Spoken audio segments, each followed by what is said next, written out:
Ini adalah penjahit yang mengundang. Itulah awal Anas mengetahui Rasulullah sedang makan labu. Karena dalam nampan tadi dipilih-pilih maka itu makannya. Kemudian untuk berikutnya di hadis yang pertama, pada juga Rasulullah makan dengan Anas, diundang orang juga. Di situ ada labu. Karena Anas sudah tahu, diambilnya labu tadi, ditaruhnya di hadapan pilih-pilihnya. Kenapa saya lakukan itu? Karena saya sudah tahu bahwa Rasulullah senang. Apakah di mana Anas tahu bahwa dia senang labu? Adalah hadis inilah, yaitu ketika tukang jahit mengundang. Dan Bismillahirrahmanirrahim. Bapak-bapak, ibu-ibu, kaum muslimin, kaum muslimat, jemaah salat maghrib, hafizakumullah wa ra'akum. Alhamdulillah, maghrib ini kita kembali Allah pertemukan di rumahnya yang mulia ini. Kita manfaatkan sambil kita meniatkan i'tikaf, meniatkan menunggu kedatangan salat isya. Kita manfaatkan untuk majelis ilmu, yang mana ini adalah majelis yang paling berkah. Baik, Bapak Ibu sekalian, kajian kita, majelis ilmu kita setiap Jumat malam ini adalah membaca, menyimak, membahas bersama tentang Bapak Ibu sekalian riwayat-riwayat hadis-hadis yang dihimpun oleh Imam Tirmizi di dalam kitabnya As-Syama'il Al-Muhammadiyah tentang satu temanya adalah khusus riwayat hadis-hadis dari Rasulullah SAW tentang pri kehidupan Rasulullah SAW sehari-hari. Baik itu kehidupan dia sehari-hari, bagaimana muamalah dia dengan dirinya, dengan orang lain, dan juga akhlak beliau yang sangat agung. Baik, terakhir kita kemarin masih membahas masalah makanan Rasulullah SAW, dan yang dibahas ini adalah apa yang menjadi sayuran Rasulullah SAW. Bapak Ibu sekalian, kita bacakan bahwa di antara sayuran Rasulullah SAW yang mana di hadis itu menjelaskan Rasulullah sangat menyenanginya, yaitu labu, yang disebut dengan labu. Labu ini kan macam-macam bentuknya ya, tapi kalau di Saudi itu sampai hari ini di Madinah itu banyak labu kuning, labu bulat itu, tidak terlalu besar. Kalau di pasar itu banyak sekali. Dan labu ini ya macam-macam bisa Bapak Ibu sekalian untuk cara mengolahnya. Ada ya, kalau kita kan ada yang disayur menjadi ataupun menjadi sup ya, ada kuah, bisa juga ditumis labu ini. Kemudian lebih keren lagi kalau bulan puasa ada namanya kolak labu. Dulu rupanya kolak labu yang kita makan itu makanan Rasulullah Sallallahu Alaihi Wasallam.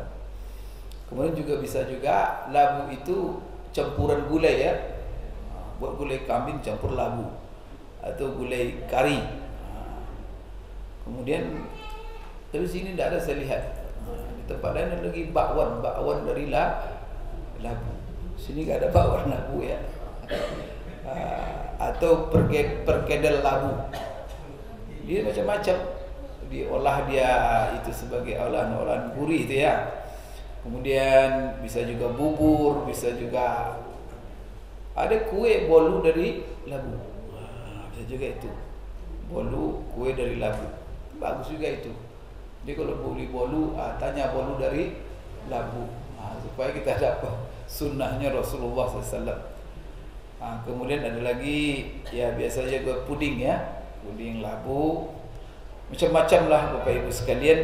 Dan bahkan sebagian masyarakat tradisional labu itu dimakan dengan dibakar seperti ubi apa, dibakar tuh sedap juga sekali itu kalau dia dibakar. Kalau manfaat kesehatannya labu ini banyak ya, banyak manfaat kesehatannya ya. Kalau kita apa namanya, dalam ilmu gizi itu.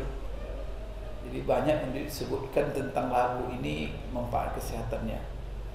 Dia makanan sederhana dan dia makanan termasuk makanan kategori murah. Nah, kalau pergi ke pasar beli labu kena mahal. Kemudian juga dia sayuran yang mudah tumbuh ya di mana-mana. Tapi dia butuh air ya. Bapak Ibu sekalian, ya kata ahli kesehatan, labu ini kaya dengan antioksidan, kemudian juga bagus untuk apa namanya pencernaan, kemudian juga dia termasuk rendah kalori ya, labu ini, sehingga tidak kadang-kadang menyebabkan penumpukan lemak dalam tubuh kita. Kemudian kalau vitaminnya katanya ada kaya dengan vitamin A, vitamin C, vitamin E. Kemudian juga termasuk apa namanya, ini makanan apa namanya, menjaga kesehatan jantung. Termasuk juga katanya labu ini bisa menenangkan saraf-saraf yang tegang.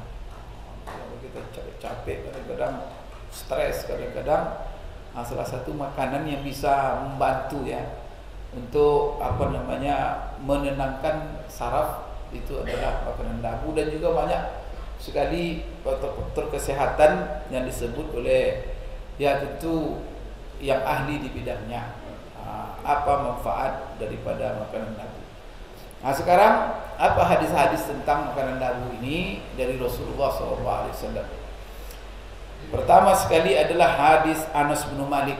An Anas bin Malik radhiyallahu anhu qala kana an-nabiy sallallahu alaihi wasallam yu'jibuhu dubba fa utiya bi ta'amin aw du'iya lahu faja'altu atatabba'uhu fa ad'uhu baina yadayhi lima a'lamu annahu yuhibbu.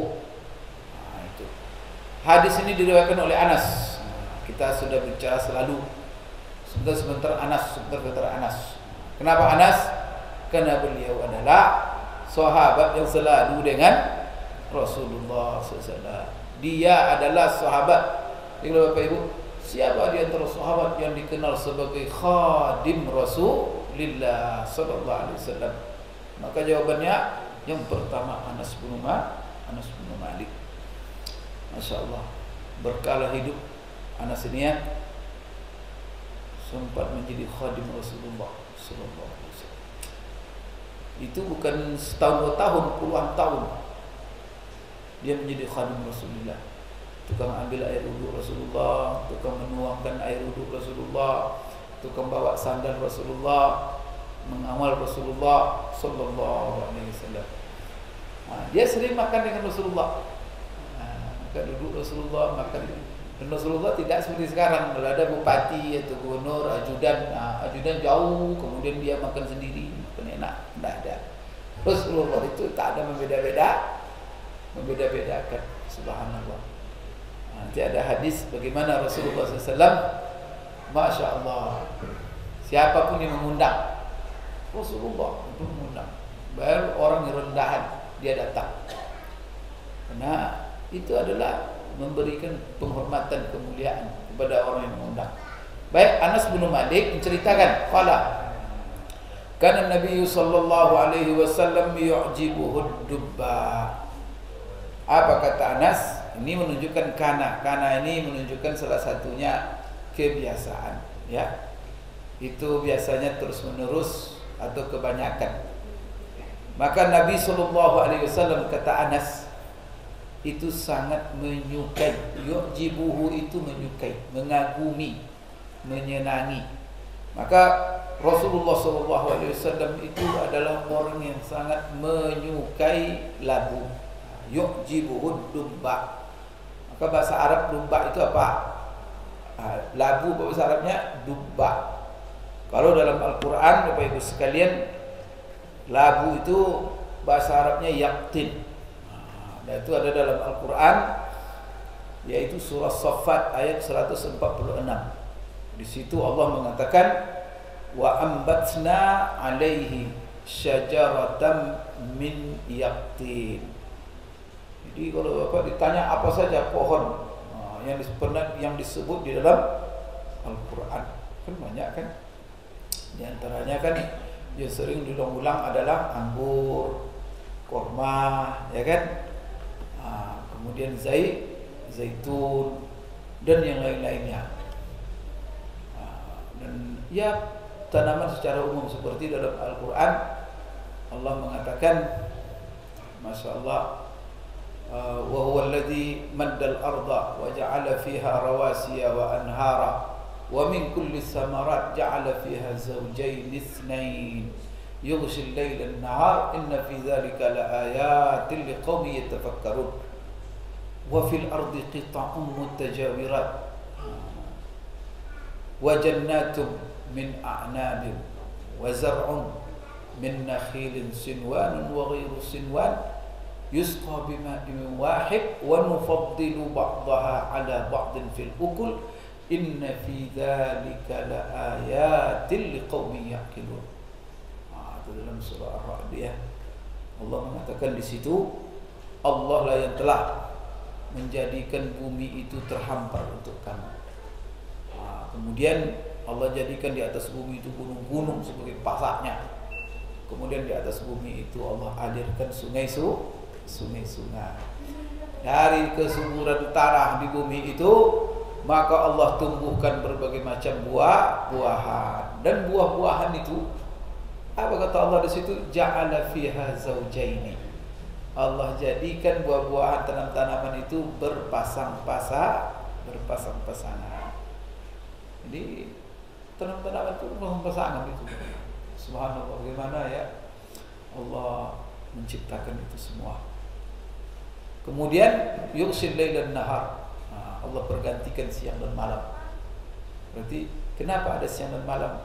Hubungannya dengan buah-buahan dan tanaman. Rupanya siang dan malam itu sangat bermanfaat bagi tumbuh-tumbuhan. Maka kadang-kadang tumbuhan tidak tahu kapan dia keluar apanya itu. Kadang-kadang malam. Ada siang cahaya matahari membuat dia matang. Tapi coba malam terus, sekira tidak ada tanaman kita yang matang. Subhanallah. Maka itu saya selalu katakan, kalau ada orang ngajak apa namanya kebun kurma pokoknya di Pekanbaru atau di Riau, tidak bisa kurma, karena kurma itu butuh panas yang luar biasa. Kalau panasnya kurang, tidak masak dia. Maka dia hidup di bumi di daerah-daerah yang panasnya luar biasa, Saudi, di daerah padang pasir. Kalau kita ini paling panas kan 37, 35. Dia butuh panas di atas 50. Baru matang dia. Maka sekarang dia berbuah juga di sini. Tapi tak bisa masak dia. Coba ada di Thailand, kata di Thailand bisa. Tapi coba kunjung ke sana, tidak sampai matang. Dia bahkan di proses matangnya itu dalam panas sekian. Tapi kan butuh biaya besar sekali. Subhanallah, masing-masing sudah. Cuma rambutan tak tumbuh pernah di sana. Kan itu tuh, durian tak ada pernah di sana. Durian, rambutan, apalagi sawo. Sekarang yang kita makan tak ada pernah di sana. Subhanallah, Allah sudah atur ya. Masing-masing tempat ada tumbuh-tumbuhan. Dan dahsyatnya Bapak Ibu ya, setiap buah-buahan itu mengandung kandungan sendiri-sendiri. Di dalam ayat itu kan luar biasa itu. Wa fil ardi qita'un mutajawirat. Coba di muka bumi kalian lihat kata Allah. Kebun-kebun yang berada berdampingan. Tapi kebun-kebun itu kan menghasilkan buah-buahan. Maka di kebun itu apa? Ada anggur, ada biji-bijian seperti tanaman padi, gandum, kemudian ada kurma dan segala macam. Tapi coba kalian lihat kata Allah, kami siram dengan satu air, tumbuh dari tanah yang sama, tapi rasa dan kandungan berbeda-beda. Tak juga kalau punya akal itu, kata Allah. Inna fi dzalika laayatin liqaumi yaqilun yatafakkarun. Nak mikir kalian. Dan itu menjadi keimanan bagi kalian itu. Tanah sama, disiram dengan air sama, satu keluar pahit, satu keluar subhanallah. Itu kalau yang manis-manis itu pupuknya manis itu, Pak. Dipupuk dengan gula. Coba yang asam itu apa tuh namanya? Pari ya. Nah, coba pupuk dengan gula, kira-kira manis dia. La ilaha illallah. Allah katakan inna fi dzalika la ayat. Maka setelah itu kata Allah, wa in ta'jab fa'ajabu qawluhum. Kalau kamu heran Muhammad, memang yang paling heran itu manusia itu, dikasih otak, dikasih akal, dikasih pikiran, diperlihatkan oleh Allah tanda-tanda kekuasaannya, tapi sanggup juga mereka mengingkari bahwa mereka tidak dibangkitkan. Tidak mungkin kami dibangkitkan. Aiza kunna turaban inna la fi khalqin jadid. Besok kami mati menjadi tanah. Mungkinkah kami kalau sudah jadi tanah kami dibangkitkan kembali? Dan mereka lihat bagaimana tadi tanah yang tandus, tak tumbuh apa-apa, Allah tumbuhkan, Allah jadikan subur setelah turunkan hujan. Kemudian menjadi subur, keluar tanam-taman. Begitulah manusia itu. Kalau tanah yang mati, yang tandus, itu Allah hidupkan berbagai macam. Bagaimana apa susahnya bagi Allah? Memang manusia itu sudah hidup, cuma dikubur tanah melahirkan kembali. Maka ulaikal ladzina kafaru bi rabbihim. Yang mengingkari hari akhir itu, hari berbangkit itu mereka orang yang kafir. Ulaikal aghlalu fi a'naqihim wa ulaika ashabun nari hum fiha khalidun. Baik Bapak Ibu sekalian, jadi dalam ayat ini Allah menjelaskan salah satu nama pohon, syajaratan min yaqtin. Yaqtin di sini artinya adalah salah satu bentuk pohon atau jenis labu. Jadi labu ini banyak macamnya. Salah satu bentuk labu itu adalah yaqtin namanya. Maka di sini wa ambatna alaihi, dan kami tumbuhkan di atas tanah itu, yaitu sebatang ataupun pohon daripada labu. Jadi labu ini Bapak Ibu dalam bahasa Arab ya salah satunya bahasanya dubba. Jadi baca dalam hadis, kalau dalam Al-Quran kalau mencari labu itu bahasa Arabnya adalah yaqtin. Dapat dalam surah Saffat tadi. Baik, Anas menceritakan Rasulullah SAW yu'jibuhu, Rasulullah sangat menyenangi labu. Fa'utiya bi ta'amin, dan dia pernah dihidangkan kepada beliau makanan. Au du'iya lahu, Rasulullah pernah diundang makan, hidangan. Maka di sini Bapak Ibu ya mengundang makanan, mengajak orang makan, itu bagus itu. Apalagi yang diajak orang-orang soleh, jangan yang diajak pula orang-orang tak benar kadang-kadang. Maka makanan yang paling bagus dimakan oleh orang-orang yang soleh. Karena kalau orang yang soleh dikasih makan, kita kasih makan dia, kuat dia dengan makanan tadi, dia gunakan untuk apa? Untuk ke masjid, untuk ibadah. Tapi preman Bapak kasih makan, asal itu korupsi dia. Betapa dosanya orang milih-milih dewan, milih-milih pejabat gara-gara duit, korupsi dia, atau dosa itu. Yang milih itu masuk, karena dia sudah membantu. Dia pencuri, tadi lapar dia, curi makan, kita ajak makan dia. Setelah kenyang, pergi dia mencuri. Yang ngasih makan dapat dosanya. Nah kalau tadi kelapar dia nak jadi mencuri dia. Kasih makan, maka hati-hati mengajak orang makan, karena rezeki itu rezeki titipan Allah. Kan rezeki titipan Allah itu kan kita yang kasih kepada orang-orang yang tak beres. Sedekah yang paling afdal itu apa? Ya sedekah kepada orang miskin, tapi pilih-pilih miskinnya. Kalau miskinnya mabuk aja kerja ya, jangan mesti sedekah pula kerja itu. Jadi orang miskin rajin masjid, dapat pahala. Samping nyuruh dia untuk beribadah dekat kepada Allah, Setelah itu Bapak Ibu membantu kekuatan dia untuk beribadah. Itu Masya Allah luar biasa itu.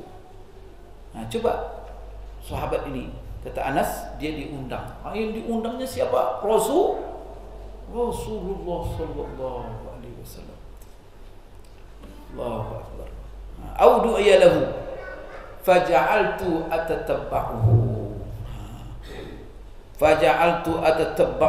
Maka saya ketika makanan dihidang dan di situ ada labu.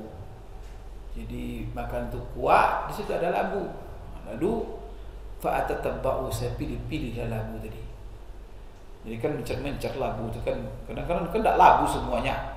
Ada daging, ada apa gitu kan campur dalam kuah. Fa'aja'altu, kata Anas, maka saya pilih-pilih labu tadi. Setelah saya pilih-pilih labu itu, saya taruh di hadapan Rasulullah. Kenapa saya lakukan itu?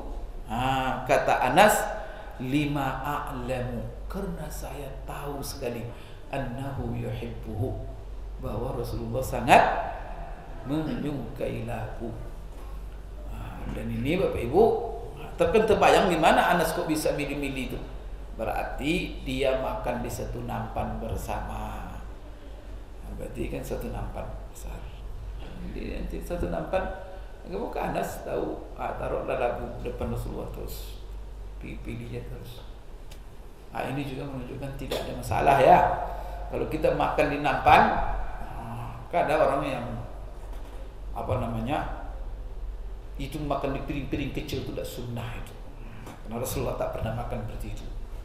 Rasulullah SAW selalu makan di nampan. Kadang nampan itu dari kulit.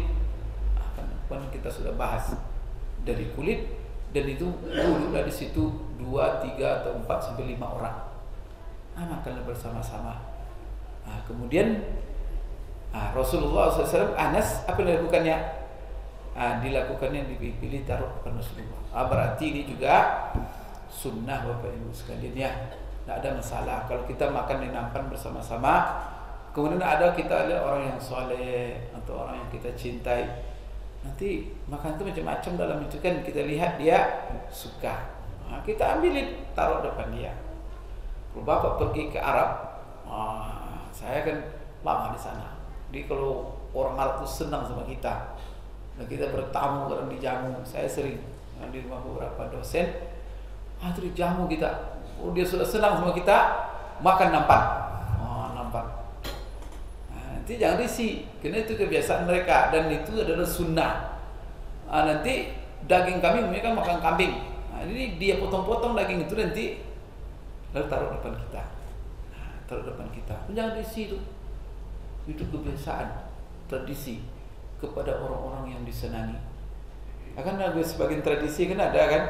Kalau kita ditaruh orang tak kita makan lagi orang itu tidak kita ketahui. Ini bahaya ini. Apalagi sekarang kan dengan zaman-zaman sekarang orang sudah tak jelas lagi apa akan makan piring-piring masing-masing. Tidak ada keakraban, tidak ada persaudaraan.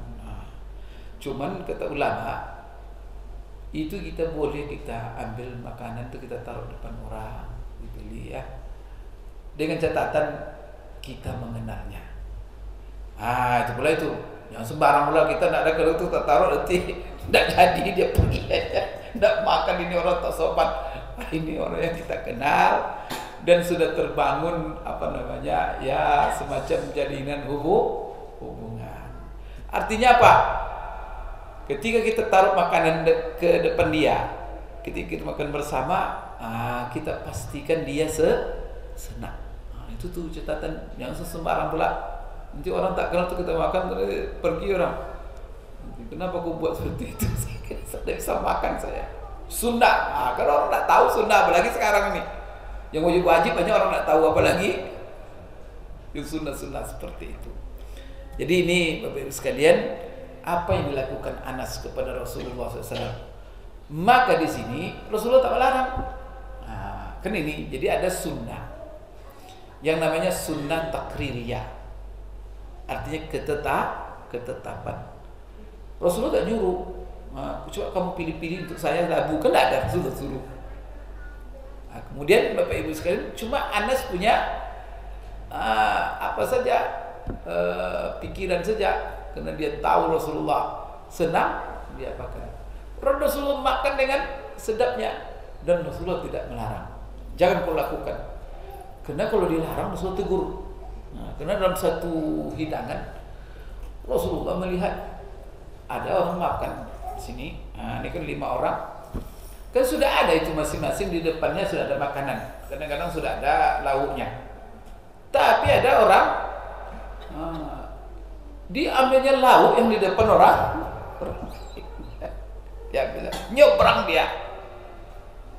Maka Rasulullah bilang, ya ulam, semillah, kul biyaminik, wa kul mimma yali. Jadi Rasulullah mengajarkan 3 sunnah makan. Nah, itu berarti makan itu bersama, maka harus ada adab.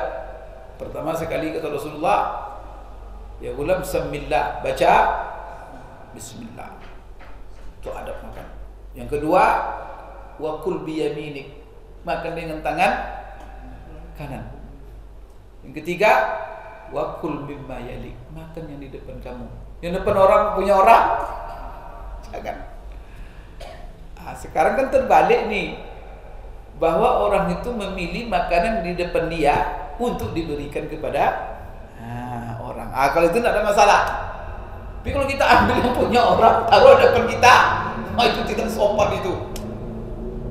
Ada orang sekali dengan makan, ini depan orang ini enak nih, depan saya tak enak nih, maka kita ambil. Ibu itu tidak ada. Maka apa yang tersedia depan kita itu kita makan. Tapi kalau kita mengetahui bahwa yang di hadapan kita ada teman kita yang menyukainya, tak ada masalah. Kita beri, kita ambil dan kita taruh depan dia. Itu ada makan. Subhanallah. Maka ini yang dilakukan oleh Anas terhadap Rasulullah sallallahu alaihi wasallam. Baik, Bapak Ibu sekalian, setelah itu Anas menceritakan. Jadi Imam Tirmizi meriwayatkan dari Anas juga dengan sanad yang lain, tapi lebih rinci peristiwa itu. Hadis yang di atas tadi itu diriwayatkan oleh Imam Tirmizi dalam Syama'il ini dan juga dalam sunannya, dan hadis ini dikatakan oleh Syalbani ini adalah hadis yang sahih. Ini hadis mengenai labu, Rasulullah menyenangi labu, itu bukan hadis dhaif. Itu adalah hadis sahih, terdapat dalam Sunan Tirmizi. Jadi kita ditanya Rasulullah makan labu dan Rasulullah menyukai labu, apa dasar kamu? Dasar kamu adalah hadis yang diriwayatkan oleh Anas yang terdapat dalam Sunan At-Tirmizi, dan hadis itu dihukum oleh ulama-ulama hadis sebagai hadis sahih. Baik, berikutnya Anas bin Malik. Nah, ini juga dari Anas. Qala inna khayyatan da'a Rasulullah sallallahu alaihi wasallam li ta'amin sana'ahu. Qala Anas, fadhahabtu ma'a Rasulillah sallallahu alaihi wasallam ila dhalika at-ta'am faqarraba ila Rasulillah sallallahu alaihi wasallam khubzan min sya'irin wa maraqan fihi dubba wa qadim. Ini apakah peristiwa ini peristiwa yang berbeda atau peristiwa yang sama, merinci, lebih rinci. Jadi kini Anas menceritakan, inna khayyatan, khayyat itu tukang jahit. Ini tukang jahit itu bahasa Arabnya khayyat. Jadi Bapak Ibu, kita membaca kitabnya ada enaknya sambil belajar bahasa Arab. Tidak bangga kita belajar bahasa Arab, bahasa yang diucapkan Rasulullah, bahasa kitab suci Al-Quran. Anas, an itu artinya dari. Anas ya Anas radhiyallahu anhu, Allah meridainya doa. Qala berarti ya berkata. Ini kalau sudah begini cep apa nih ya? Ini besok bahasa Arab semua nanti lagi. Itu gunanya itu. Maka bagusnya pegang kitab. Jadi kita bukan hanya belajar hadisnya, tapi juga belajar bahasanya. Barangkali nanti bisa bertanya, kanan nabiyyu. Kenapa dibaca nabiyyu itu Pak Ustaz? Kenapa enggak kanan nabiyya? Kenapa enggak kanan nabiyyi? Kok di barisnya dhamma? Itu masuk ilmu qawaid namanya, ilmu grammar bahasa Arab. Itu tidak sembarang itu. Kenapa dibaca nabiyyu? Kenapa dibaca kok ada nabiyya kadang-kadang ada? Itu panjang, itu masuk pesan. Tapi kalau mau ngaji bisa juga. Banyak orang umum kena dia saking apanya. Saya kenal di Jakarta teman dari UI, S1-nya di STAN, S2-nya di UI, tapi jago mengi'rab karena dia rajin belajar. Di kalau tersangkut dia mengi'rab itu apa? Menguraikan kata-kata dalam Quran, dalam apa. Jadi kalau dia tersangkut kadang-kadang dalam Quran ini kenapa dibaca begini? Teleponnya saya, ini Ustaz kenapa dibaca ini? Karena dicari baca-baca tidak dapat. Karena dia hobi belajar. Baik sekalian. Jadi di sini khayyatan inna. Kalau inna itu kan maknanya sesungguhnya. Khayyatan maknanya tukang jahit. Nanti kalau makna di situ sesungguhnya seorang tukang jahit. Karena itu kenapa ada makna seorang di situ Pak Ustaz? Mana yang menunjukkan seorang saja? Karena itu namanya isim mufrad, isim yang menunjukkan kata, menunjukkan satu. Itu namanya mufrad itu. Maka di situ mengandung makna seorang. Sesungguhnya. Sebab kalau dua, nanti bahasa Arabnya khayyatani. Kena atau khayyataini, dua orang tukang jahit. Nanti kalau khayyatuna, itu nanti banyak tukang jahit. Tapi kalau satu orang aja khayyatan. Sesungguhnya seorang tukang jahit da'a Rasulullah sallallahu alaihi wasallam. Da'a apa tidak? Mengundang, dakwah. Maka apa hukumnya ijabatul dakwah? Memenuhi undangan. Kalau undangan itu macam-macam, ada dakwatul walimah, undangan walimah. Hukumnya wajib. Orang-orang diundang walimah itu tidak ada, dia dosa dia. Karena itu apa? Hak saudara. Kalau saudara, kecuali di situ ada hal-hal yang barangkali ya kita punya uzur, punya apa kan. Tapi kalau tidak ada apa, ya kita wajib menghadiri kalau diundang. Jadi da'a, maka seorang tukang jahit mengundang, da'a. Da'a ini banyak maknanya Bapak Ibu. Ada maknanya berdoa. Itu kemarin itu Pak Ustaz. Jadi da'a, ada maknanya memanggil.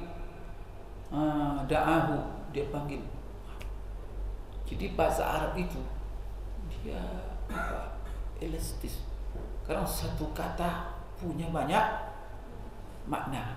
Jadi bagaimana menentukan makna? Lihat nanti susunan katanya. Ini makna apa yang paling pas di situ. Maka di sini makna yang pas adalah makna mengundang. Kalau dalam bahasa kita kan bahasa kita kalau mengundang itu. Jadi Bapak Ibu sekalian, sesungguhnya seorang tukang jahit mengundang Rasulullah SAW li ta'amin sana'ahu, untuk makanan yang dia buat, supaya dia diundang Rasulullah untuk memakannya. Li ta'amin sana'ahu, untuk makanan yang dibuat sendiri. Ini Bapak Ibu sekalian, kalau kita mengundang orang-orang terhormat lagi ya seperti Rasulullah SAW, maka apa? Kalau kita mengundang, kalau bisa kita buat makanan itu sendiri. Dan ini kan lebih banyak pahalanya. Karena kalau sendiri itu dia bekerja sendiri, dia apa? Kemudian juga barangkali Bapak Ibu membuat makan. Kemudian juga ini ada makna ya, supaya ya kita itu kreatif. Dan ini kenapa dikatakan di situ ada fokus li ta'amin sana'ah, yaitu dia mengundang Rasulullah untuk satu hidangan makanan yang dia buat sendiri. Kenapa dinaskan di situ buat sendiri? Ini menunjukkan Bapak Ibu apa-apa itu. Yang paling bagus itu kita buat sendiri. Maka Rasulullah pernah ditanya oleh salah seorang sahabat dalam hadis yang sahih, "Ya Rasulullah, ayyul kasbi afdal?" Qala, "Kasbur rajuli biyadihi wa kullu bai'in mabrur." Ya Rasulullah, apa sesuatu yang paling bagus, paling mulia, paling afdal kami konsumsi? Yang kita pakai, yang kita makan, kita minum, itu konsumsi. Apa kata Rasulullah? Kasbur rajuli biyadihi, sesuatu yang dibuat, yang diusahakan seseorang sendiri, dia sendiri yang mengusahakannya. Artinya apa? Kita itu bangga dengan buatan sendiri, jangan bangga dengan apa yang dibuat orang lain. Tapi ini Bapak Ibu lebih kepada keumatan. Kita ini sebagai umat Islam, kita bangga apa-apa yang dibuat oleh umat Islam. Hanya peci umat Islam, semata umat Islam. Di kita ini kan satu tubuh kan, kata Rasulullah, al-muslimu lil-muslimin kal jasadil wahid. Seorang muslim itu seperti satu tubuh. Maka apa yang dibuat saudara kita, bangga kita. Rasulullah sudah begitu, bangga dia dibuat oleh sahabat makanan. Kita sekarang kan problem kita, bangga kita pakai punya orang lain. Di luar Islam kita sebenarnya tidak ada masalah, boleh kita pakai yang dibuat orang Jerman. Kita itu sampai kadang-kadang pakaian sholat kita aja orang lain buat. Sejadah dari Belgia, peci dari China, sarung jadi apa yang kita buat, apa yang dibuat. Maka umat Islam itu dianjurkan supaya apa mereka buat ini adalah mendorong industri. Umat Islam itu tidak boleh malas. Umat Islam itu harus produktif. Kata Rasulullah, al-yadul ulya khairun min al-yadis sufla. Tangan di atas jauh lebih baik dari tangan di bawah. Kalau kita menerjemahkannya, sedekah lebih baik daripada menerima. Dia bukan itu segitu. Kalau lebih luas, produsen jauh lebih baik daripada konsumen. Kita ini umat Islam, padahal agama kita ini agama yang menyuruh kita menjadi umat produktif. Kalau bisa dunia ini semuanya pakai apa yang kita buat, umat Islam yang buat. Tapi sekarang Islam jadi pasar bagi orang lain. La ilaha illallah. Apa itu? Kalau jadi pasar kita bagi orang lain kaya. Terus kita Islam miskin banyak, miskin mana-mana. Kenapa? Konsumen. Yang punya duit banyak siapa? Yang punya pabrik atau yang tukang pakai? Yang kaya punya pabrik. Ya, kita ini harus produktif. Apa yang kita bisa buat. Maka di sini ada penekanan li ta'amin sana'ahu. Jadi diundangnya Rasulullah untuk makan makanan yang dibuat. Berarti di sini juga apa? Rasulullah senang memakai yang dibuat oleh seorang muslim sahabat. Senang Rasulullah SAW. Agar ini juga mengajarkan kepada kita supaya kita saling menyenangi apa yang dibuat saudara kita. Ini kadang-kadang apa? Kalau kita buat mahal katanya. Menawarnya 2 bulan menawarnya. Kalau umat Islam punya. Tapi kalau pergi ke mall pakai tawar, itu penyakit umat Islam. Kalau duit lagi banyak, belanja kemana? Hong Kong. Tapi kalau di ujung bulan tak ada duit, baru ke Pak Haji, ngutang beras Pak Haji. Ngutang Pak Haji itu ya. Jika banyak duit, tekap umat Islam. Duit dia berambil ke sana. Kalau minta utang, punya duit, mana beli rokok, beli apa. Tapi kalau tak punya duit, baru pergi ke Basnas minta zakat. Astagfirullahaladzim. Inilah umat ini sekarangnya. Sakit umat ini. La ilaha illallah. Tidak ada dia. Kita udah punya duit, mana-mana perginya. Kalau tidak ada duit, baru pergi haji kata, tak zakat haji dia. Tak basnas. Orang seperti ini bukan mental. Maka coba Rasulullah SAW. Maka Rasulullah semangat datang, karena makanan itu dibuat oleh sahabat itu sendiri. Maka ada penekanan dalam hadis itu li ta'amin sana'u. Jadi kalau ada jago-jago nih kuki di sini nanti undang. Ini saya sendiri buat. Kan enak tuh, ini buatan saya sendiri. Masya Allah. Kemudian apa kata Anas? Qala Anas, fazahabtu ma'a Rasulillah sallallahu alaihi wasallam ila zalika ta'am. Maka aku pergilah menemani Rasulullah, bersama-sama mendampingi Rasulullah untuk menghadiri undangan makan itu. Itu artinya kan, zahabtu itu maknanya aku pergi. Pergilah aku, ma'a bersama. Saya lupa itu. Asal ada ketemu ma'a. Ini ingat Ustaz Muwardi bersama katanya. Itu pasal kalau zahab itu aku pergi. Maka pergilah aku bersama Rasulullah SAW kepada ila zalika ta'am, kepada makanan itu. Artinya menghadiri undangan makan tersebut. Faqarraba ila Rasulillah SAW khubzan min sya'ir. Maka faqarraba itu dihidangkanlah. Faqarraba itu makna sebenarnya didekatkan. Tapi maknanya di situ dihidangkanlah kepada Rasulullah sallallahu alaihi wasallam. Apa makanan yang dihidangkan? Disebutlah di sini. Jenis makanan yang dihidangkannya. Pertama, roti, khubzan min sya'ir, yaitu roti daripada syair yang terbuat dari gandum syair. Syair itu sebagaimana kita katakan syair gandum yang kualitas paling rendah. Itu jangan lupa itu. Gandum yang paling rendah kualitasnya syair itu namanya. Karena gandum itu macam-macam tingkatannya. Paling rendah itu syair, dan dia dijadikan tepung. Dibuatkan tepung, setelah dibuat tepung diadon menjadi roti. Itu roti paling murah. Mungkin satu biji itu 1.000 cuma. Kena murahnya. Tapi Rasulullah makan enggak?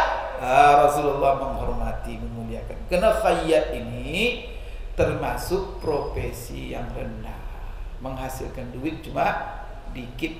Sehingga sekarang enggak mungkin dia masuk kategori miskin, cuma kerja tukang jahit. Kalau kita tukang jahit di sini kaya ya. Kalau bos tukang jahit ya, tapi kalau dia sendiri tukang jahit, berapalah dia mampu menjahit? Berapa penghasilan dia sehari?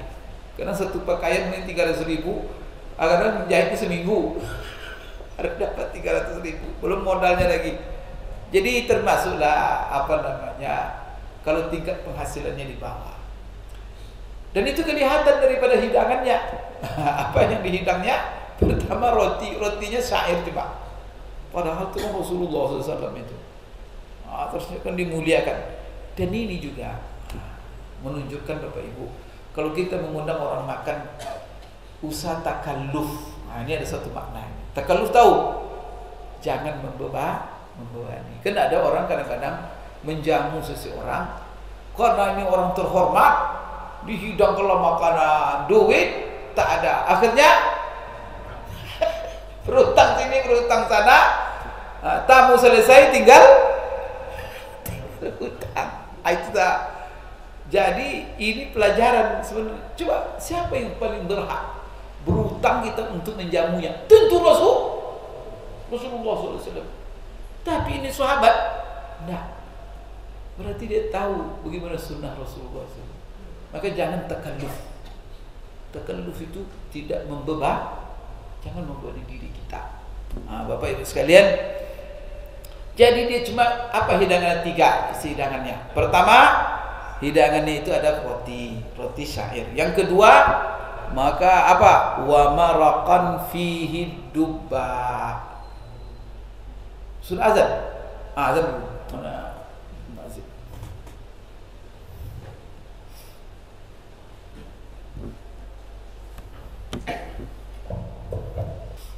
Baik, Bapak Ibu sekalian, kita sambung.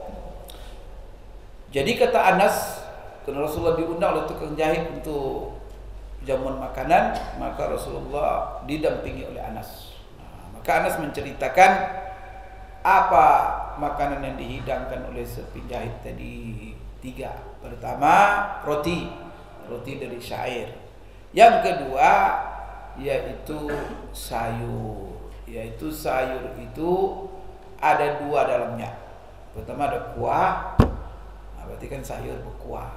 Nah, kedua di situ ada labu, potongan labu. Ketiga ada daging yang dikeringkan. Nah, kalau bahasa kita kodit itu dendeng, daging yang jemur. Karena lu Bapak sekalian, daging dulu kan tidak bisa, susah masak kalau dia basah, ya kan? Karena kalau dia basah berarti busuk dia. Maka orang-orang Arab biasa kalau dia menyimpan daging tidak bisa disimpan karena kulkas tak ada. Nah, maka supaya daging itu tidak busuk, kan 2 ya caranya. Pertama dipanaskan, yang kedua didinginkan dalam freezer. Zaman Rasulullah ada freezer sudah. Tak ada kulkas sama Rasulullah. Mereka kalau menyimpan daging caranya gitu, sudah disembeli ya dipotong-potong, diiris-iris, akhirnya dijemur. Sudah dia kering nanti ya mereka masaklah pelan-pelan ya setiap masak. Maka di situ ada qadid. Jadi daging bekas yang dijemur, nah biasanya itu dicampur garam. Kalau dendeng campur garam ya, udah dia membuat lebih apa dia. Nah, jadi qadid itu dia dijemur dan memluh dikasih garam. Itulah sayuran. Maka ada kuah, ada labu, ada. Tapi apa yang menarik di sini? Jadi wa qadid. Berarti 3 ya, roti, kemudian sayur labu, dan itu tidak labu saja di dalamnya, ada potongan-potongan daging. Maka dia sebut dia qadid karena dia dipotong-potong kecil-kecil. Kemudian qala Anas berkata, jadi setelah dihidangkan, itu sudah tahu tuh 3 macam makanannya, roti, sayur, ayat situ ada labu, ada daging. Apa kata Anas? Bagaimana Rasulullah SAW makan? Anas menceritakan Rasulullah ketika dia makan. Fara'aitu an-Nabi SAW yatatabba'ud dubba hawalai al-qas'a falam azal uhibbud dubba min yaumi idzin. Jadi saya melihat ketika makanan dihidangkan, Rasulullah mulai makan, kemudian Rasulullah pilih-pilih. Dia pilih labu di dalam nampan itu, dipilih-pilihnya labu, dan dia makan hawalai. Yatatabba itu memilih-milih, ya. Yatatabba itu maknanya. Kemudian hawalai itu maknanya sekitar qas'ah, nampan. Qas'ah itu maka ingat ya, nampan itu qas'ah bahasa Arabnya. Nah, qas'ah itu biasanya nampan besar. Kalau di dalam bahasa Arab, qas'ah itu nampan yang muat duduk di sekitarnya 10 orang. Jadi kalau makanannya untuk 10 orang, maka itu qas'ah. Tapi kalau dia 5 orang, itu namanya safha. Tadi istilah bahasa Arab itu. Kan nampan kan ada kecil, ada yang besar. Yang 10 orang itu besar itu. Qas'ah namanya. Tapi kalau untuk 5 orang, safha. Itu bahasa Arabnya. Bapak Ibu sekalian, jadi kata Anas, saya lihat Rasulullah pilih-pilih, diambilnya apa? Labu. Maka semenjak itulah saya tahu bahwa Rasulullah senang makan labu, karena dipilih-pilih jadi ambil ya, dimakan. Maka ketika itu tahu saya Rasulullah SAW suka makan labu. Itulah sebabnya di hadis di atas, dalam kesebatikan hadis berbeda itu. Ini adalah penjahit yang mengundang. Itulah awal Anas mengetahui Rasulullah senang makan labu. Karena dalam nampan tadi dipilih-pilih, maka itu makannya. Kemudian untuk berikutnya di hadis yang pertama, pada ketika Rasulullah makan dengan Anas, diundang orang juga. di situ ada labu. Karena Anas sudah tahu, diambilnya labu tadi, ditaruhnya di hadapan pilih-pilihnya. Kenapa saya lakukan itu? Karena saya sudah tahu bahwa Rasulullah senang. Apakah di mana Anas tahu bahwa dia senang labu? Adalah hadis inilah, yaitu ketika tukang jahit mengundang dan dihidangkan. Maka falam azab, dan Anas sendiri melihat seperti itu. Pertama, dia melakukan tadi, kalau dia makan bersama Rasulullah ada labu, dia ambil labu itu taruh kepada Rasulullah. Yang kedua, apa sikap Anas? Falam azal. Ini sikap ini penting. Falam azal uhibbud dubba min yaumi idzin. Maka setelah saya melihat begitu, mulai hari itu saya menjadi orang yang sangat menyenangi labu, melihat Rasulullah makan labu itu. Ini begitulah sahabat Rasulullah itu ya. Dia tidak. Jadi gimana ya kepuasan sahabat itu dengan Rasulullah, gimana keinginan mereka ketika melihat Rasulullah SAW melakukan sesuatu, mereka langsung menjadi mencintainya. Ini mulai dari hadis apa kemarin? Hadis tentang cuka. Kalau labu mungkin ya masih enak lah. Kalau cuka sampai Abdurrahman bin Auf bilang apa? Sejak saya lihat Rasulullah makan cuka, saya senang cuka. Maka dia roti cuka. Kenapa kamu makan cuka? Saya melihat Rasulullah makan cuka. Saya mendengar Rasulullah mengatakan, ni'mal udum adalah al-khal. Sebaik-baik kuah itu adalah cuka. Cuka. Karena Rasulullah bilang, gitulah sahabat itu. Berubah selera mereka itu. Itulah. Kita siapa pun akan berubah. Selera ya selera. Tapi bisa berubah. Kenapa? Cintanya kepada Rasulullah sallallahu alaihi wasallam. Bapak Ibu sekalian, di sini ya banyaklah pelajaran sebenarnya kita ini ada suatu pertanyaan barangkali yang dijawab oleh para ulama. Tapi kemana nih Pak Ustaz? Kan kos A itu tadi kan untuk 10 orang. Iya kan? Banyak orang situ. Tapi kalau Rasulullah makan dipilih-pilih, diambil. Berarti dia ambil juga punya. Itu jadi muskilah di sini.